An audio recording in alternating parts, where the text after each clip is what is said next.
Biotechnology বিভাগত বিশ্ববিদ্যালয়ৰ ভিতৰতে শীৰ্ষস্থান দখল কৰি সোণৰ পদক লাভ শিৱসাগৰৰ ৰাজশ্ৰী। শিৱসাগৰ জিলাৰ ভিতৰুৱা ঠাই ৰূপহীমুখ গাঁৱৰ এগৰাকী ছাত্ৰীয়ে স্নাতকোত্তৰ পৰীক্ষাত বায়োটেকনলজি বিভাগত বিশ্ববিদ্যালয়খনৰ ভিতৰতে শীৰ্ষস্থান দখল কৰি অঞ্চলটোলৈ গৌৰৱ কঢ়িয়াই আনিছে। ৰূপহীমুখ গাঁৱৰ ৰূপমজ্যোতি দাস আৰু বিনীতা হাজৰিকা দাসৰ কন্যা ৰাজশ্ৰী দাসে যোৰহাটস্থিত কাজিৰঙা বিশ্ববিদ্যালয়ৰ বায়োটেকনলজি বিভাগত স্নাতকোত্তৰ পৰীক্ষাত 90.84% নম্বৰ লাভ কৰি শীৰ্ষস্থান দখল কৰাৰ লগতে বিশ্ববিদ্যালয়ৰ পৰা সোণৰ পদক লাভ কৰে।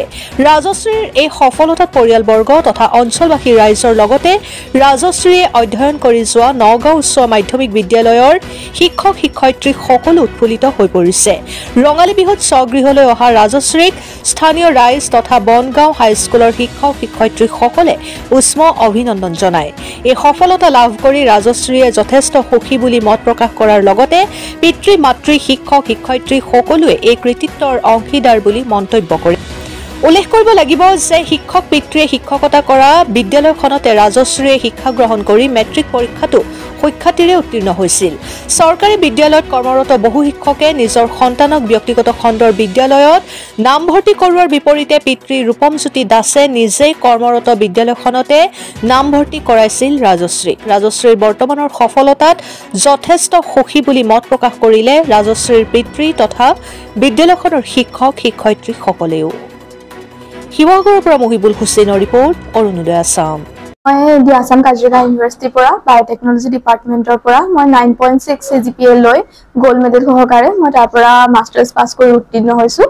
মোৰ এই সাফল্য কৃতিত্ব মই মোৰ ককা আইতা, মোৰ মা পাপা, ভাইটি, মামা মামী, মোৰ স্কুল কলেজৰ ছাৰ বাইদেউ সকলোকে মই এই কৃতিত্ব। মই সকলো যেনেকৈ ধৰণে পঢ়ে তেনেধৰণে নৰ্মেলকৈ পঢ়িছিলোঁ, কষ্টও কৰিছিলোঁ। ভৱিষ্যতে মই ভাবিছোঁ ৰিচাৰ্চ লাইনত যাম বুলি, আৰু মই UPSC কাৰণে মই প্ৰিপেয়াৰ কৰিম ভাবি আছোঁ। প্ৰজন্মক মই এইটোৱে ক'ম যে ভালদৰে পঢ়া শুনা কৰিলে সকলো ঠিকেই হ'ব, ডেইলি কাম কৰি গ'লে হ'ল।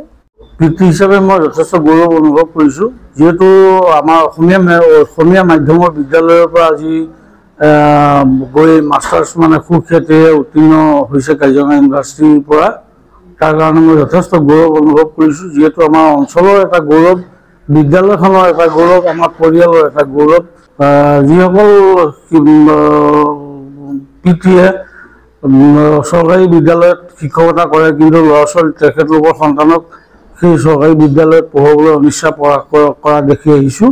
কিন্তু মই এইটো প্ৰথমৰ পৰাই পণ লৈছিলোঁ, যিহেতু মোৰ ল'ৰা ছোৱালী মোৰ নিজৰ বিদ্যালয়ত মই অধ্যয়ন কৰাম, আৰু সেই বিদ্যালয়ৰ পৰাই যাতে সুখ্যাতিৰে মই মোৰ নিজৰ গাইডত যাতে সুখ্যাতিৰে উত্তীৰ্ণ হৈ ওপৰ লেভেলত কিবা এটা ভাল মানুহ হ'বলৈ যাতে যত্ন কৰিব পাৰে, তাৰ কাৰণে মই নিজে পণ লৈছিলোঁ।